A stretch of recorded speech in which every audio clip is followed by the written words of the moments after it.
एक घने जंगल में सुकून और खामोशी छाई हुई थी। उसी जंगल के एक दरख्त के बिल में एक सांप रहता था।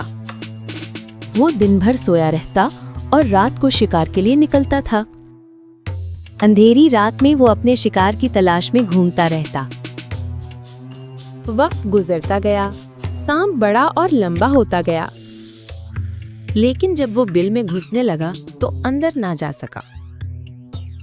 सांप ने सोचा, अब मुझे नया ठिकाना ढूंढना होगा। वो जंगल में इधर उधर रेंगता रहा घर की तलाश में।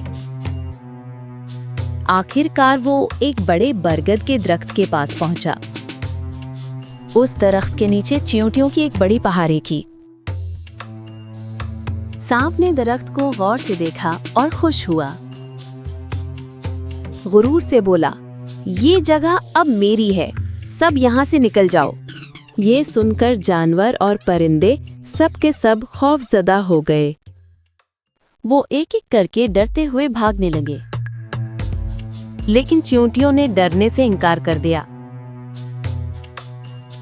सब चींटियां इकट्ठी हुईं और लड़ाई की तैयारी करने लगी।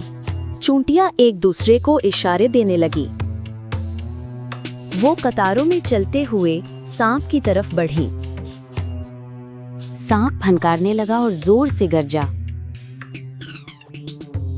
चींटियों ने उसे चारों तरफ से घेर लिया। एक चींटी ने फौरन सांप को काट लिया। सांप तड़पने लगा और दर्द से चीखने लगा। सैकड़ों चींटियां उस पर चढ़कर काटने लगीं। आखिरकार सांप वहां से भाग खड़ा हुआ। अब जंगल के जानवर और परिंदे खुशी से रहने लगे। सबक: ताकत गुरूर से नहीं, इत्तेहाद से पैदा होती है।